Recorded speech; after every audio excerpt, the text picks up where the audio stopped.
Well, my parents adopted this child named Mick.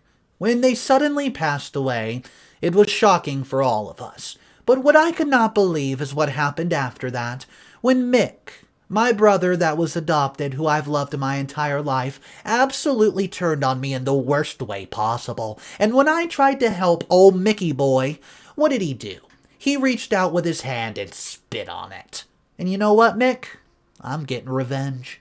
Looking at the lifeless body of Mick on the floor, I feel so much sympathy for him. Not also overlooking the little hatred I have came to develop for him over the years. Backwards. My parents, Mr. and Mrs. Kelvin Rose Earnshaw, got married not long after they finished their master's degree. They started life as couples and they were living fine. They loved each other so much that their love was known in and around the neighborhood. Mr. and Mrs. Earnshaw were so wealthy and humble, they were respected and even respected those around their surroundings. As time flew by, sorrow intruded into their happy home. They were childless but could not divorce each other because of the love they had for each other. 3 years into their marriage, my parents kept hoping that someday they would have a child of their own. They kept on holding on to God because they were also devoted Christians. Every time they prayed and asked God to grant their heart desires, along with taking away their sorrow. During this period, neighbors and friends began to gossip, backbiting about my parents' childless situation. This caused my parents, especially my mother, so much pain and trauma that she began to lose her sanity. My father wasn't happy about the situation, but he could not divorce my mother because he loved her, and the affection he has for her was just so much. The same went for Mom. My dad so much wished that he could take away the sorrow that has intruded on their happy marriage, but there was absolutely nothing he could do about it. He kept praying and taking the advice of the medical personnel. As time flew by, days became weeks, weeks became months, and months, well, they became years. And as it flew, it went by to 7 years, and still my parents were childless. The first 7 years of my parents' marriage were known to be the hardest years of their life. Then they came to the conclusion that it was better for them to adopt, and it will reduce the talks of wary eyes from the neighbors and friends. So, they went to an orphanage home and had series of issues due to the United States rules and regulations. It took a while, but my parents, Mr. and Mrs. Kelvin Rose Earnshaw, were able to adopt a 3-year-old boy named Mick. They showered the boy with so much love, care, and affection that they saw him as their own son. A stranger can never not notice or realize that Mick wasn't my parents' biological son to the amount of love my parents showered him with. They treated him like he was their own. 2 years after my parents adopted Mick, they gave birth to me. My parents were so happy and joyful. They threw a very big loud party weeks after naming the ceremony. The party was so elaborate that there was still enough drinks to last a year. Years passed by, and I began to attend a school like every other kid in the U.S. I attended the same school Mick was attending. The Mick was attending the best school in the state, so I joined him in the same school. Day by day, we went to school together, and my parents treated us both equally, cherishing and loving us both. At first, Mick was doing great in school. He was doing excellently well. The top best student in the class, attended so many quizzes and competitions for our school, and always came out in flying colors. There was a day he represented our school in an intercontinental competition and came out with the best top competitor, and also became the best overall student. That month, he met with the President of the United States of America, where the news broadcasted the victory, and so began the beginning of Mick's fame. He became so popular for his academic excellence and got invitations to so many shows and talks. As he gained fame, girls and boys started moving around him. People just wanted to be around him in general, but most especially ladies were easily falling for him. A few years after, he started misusing his opportunities and fame, and started having, sexual relationships with so many girls, to the extent he was so indulged in this act to the kind of company he kept around him. He moved with gangs and some ill-mannered friends. He kept his lifestyle a secret, All his bad act was not known to either my parents nor the outside world. Only people that are involved in the crimes and bad habits were aware of Mick's growing habit.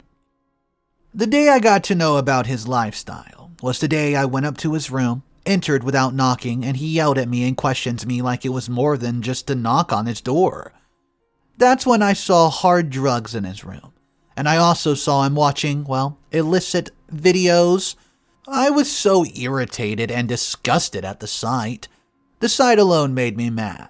I instantly lost memory of what I wanted to ask him. Without waiting for any explanation, I turned back and went straight to my room. On getting to my room, I met two of his friends in my room. Their looks were very scary, and I knew they had weapons on them. Also, they threatened to hurt me if I ever told anyone about what I've witnessed.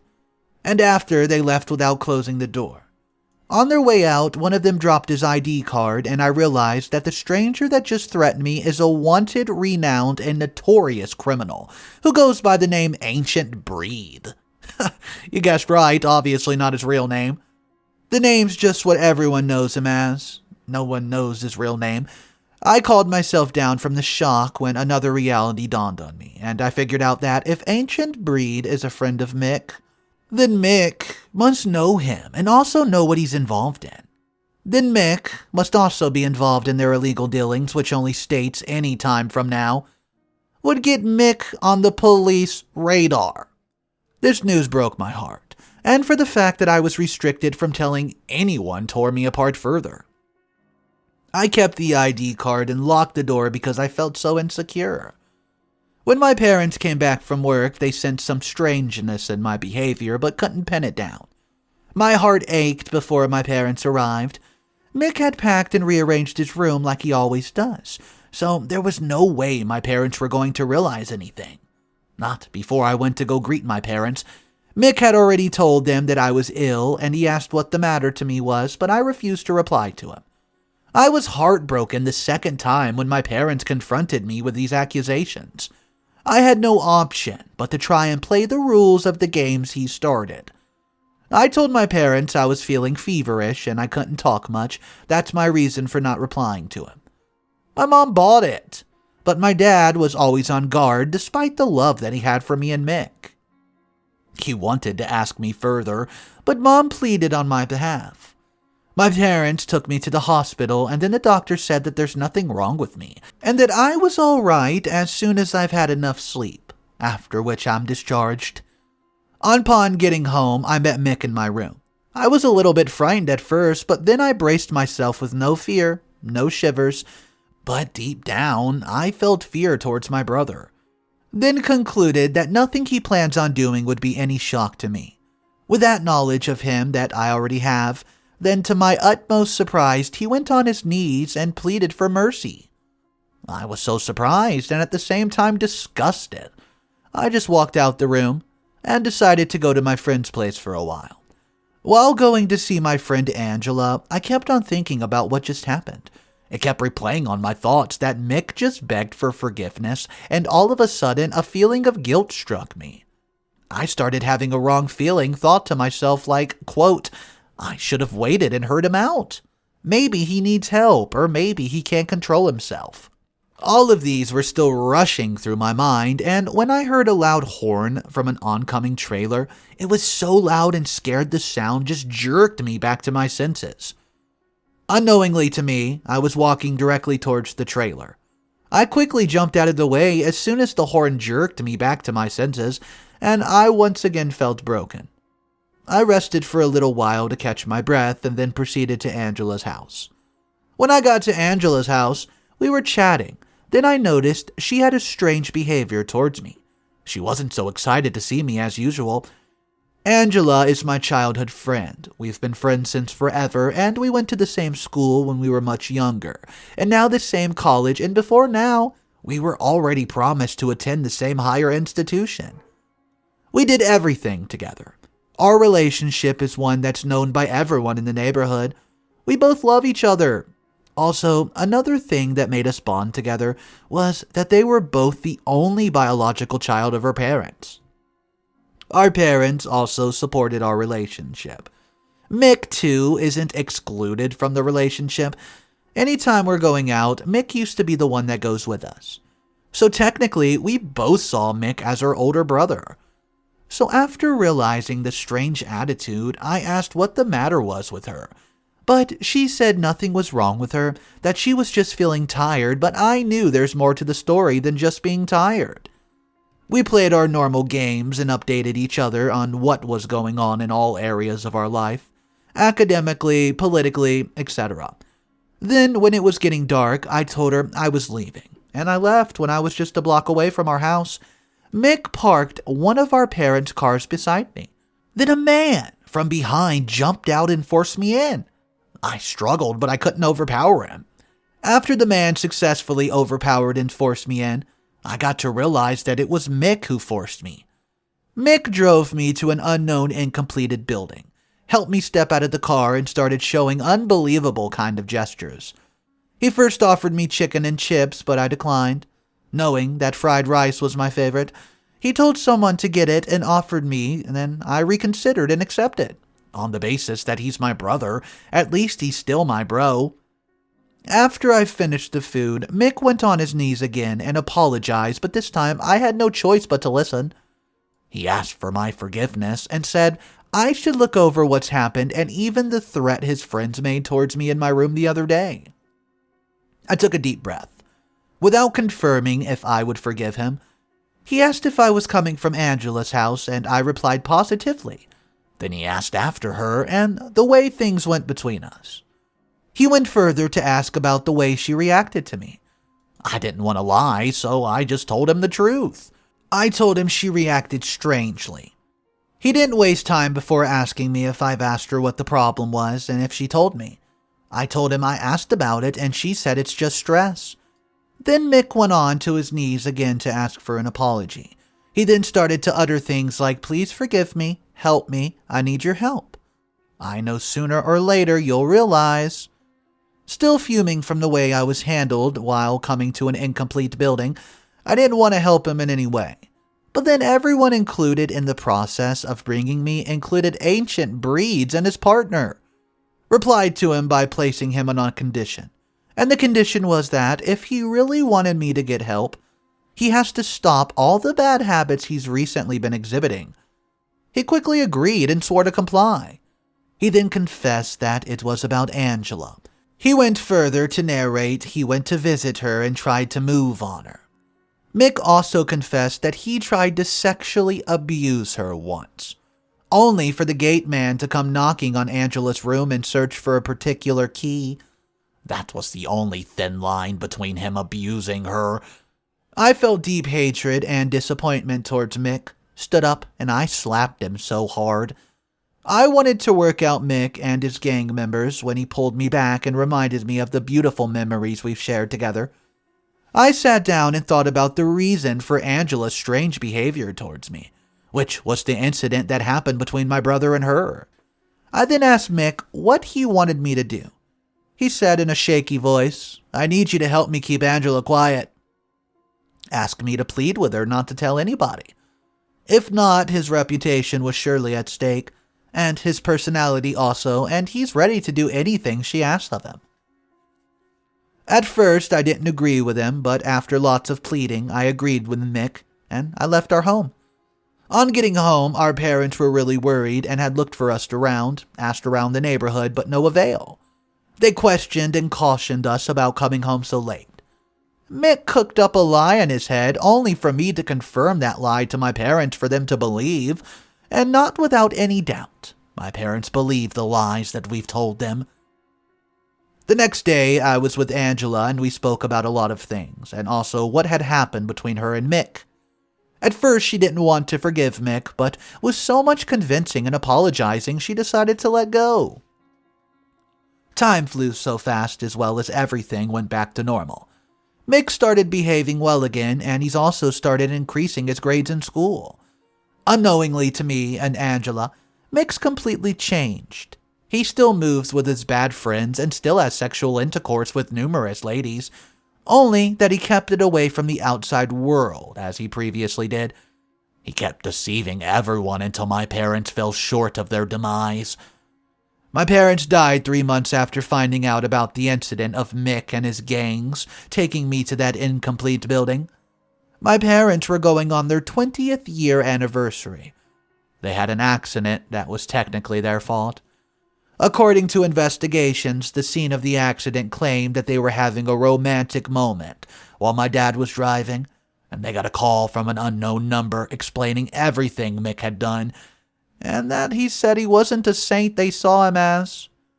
The investigator made this known to us during the duration of the call, and the recording my parents had to play for Mick and me when they got home. I don't understand what would have made that call to my parents and who did it. And what motive was it? The next morning, it was on the news about our parents passing. It was such a sudden and heartbreaking incident for Mick and me, but, well, nonetheless, we had to move on.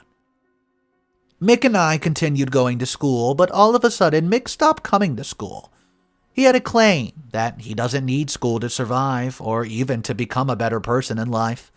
He was always at home smoking, listening to music with the volume to max, and, well, having intercourse with other people that were known to be promiscuous in nature. The decadence of Mick's life was really fast and sharp, due to the fact that he didn't have anyone to correct him. Growing up, we only knew our parents and Angela's parents. Angela's parents distanced themselves from us after the death of my parents. We were left to fend for ourselves. In no time, I had to drop out of school and start working to earn money to meet up with the daily ends. I started working in a supermarket, and in no time was making more money and also saving up so I can finally return back to school. Life was hard on me, but I kept on going because that's how our parents who have wanted us to be for their children. The day I lost hope of going back to school was the day I saw Mick with a new bike. I questioned where he got the money from this because I knew he wasn't working and we'd already sold every valuable we could see in the house my parents left just so we could survive. Then he started replying by saying that he saw some money from in my safe and decided to make himself happy, at least so he can own and ride and pick up his numerous promiscuous ladies. I went to the kitchen, picked up a knife, and I was ready to stab him with it because at some point it felt like I was getting a hold of my life and Mick just ripped it out of me. He's always screwing things up. He rode out on his bike at full speed and did not come back for 2 days straight. On getting back home, my anger had reduced, and Mick came home with the lady, claiming the lady was his now fiancée, and the three of us should live together. Just a few days after Mick's fiancée moves in, we started having some issues. I didn't want her to move in at first, but I knew I had no say, so I decided to endure. One faithful day, I was trying to rest because I was off duty for the day, and that's when Mick's fiancée was playing very loud music, and this went on for hours. I went to plead with her to reduce the volume, only for her to start laughing and yelling. As to worsen the case, she slapped me. I didn't hesitate to return that hard slap. She tried fighting but could not withstand my strength, only for her to threaten to throw me out of my own parents' house. I thought it was a joke until my brother came and made his fiancée slap me 3 times and told me to get a place to move my loads in 48 hours. He said and stated, "My fiancée said you're a pain in her butt, so you can't live with us anymore. So park your loads and move within the next 48 hours, unless you would like to meet your luggage outside when you get back from work." I felt neglected and bitter. A boy who was adopted trying to throw me out of my own parents' house.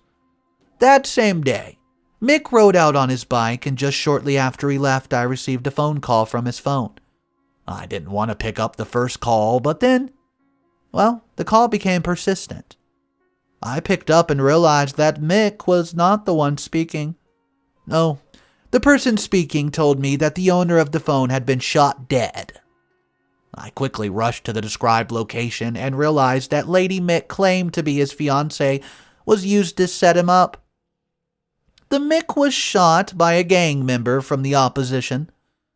Well, let's fast forward now to present day time. Looking at the lifeless Mick on the floor, I felt so much sympathy for him, not also overlooking the little hatred I have come to develop for him. I wish my parents were still alive to witness the calamity that has come upon the boy they've adopted. I also wish that Mick did not let his fame get to his head the way it did, and I hope this serves as a lesson to other youths out there. Well, this story was all over the place.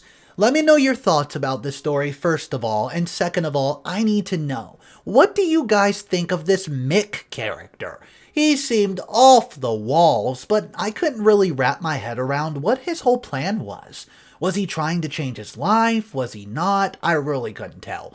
Let me know your thoughts about this story, guys. I hope you enjoyed it. If you're new to the channel, my name's Mr. Reddito. I read stories every day. Some of the most dramatic stuff I can find on the World Wide Web. If that sounds like something you're into, smash that subscribe button. I hope you guys have an amazing day, and I'll see you tomorrow.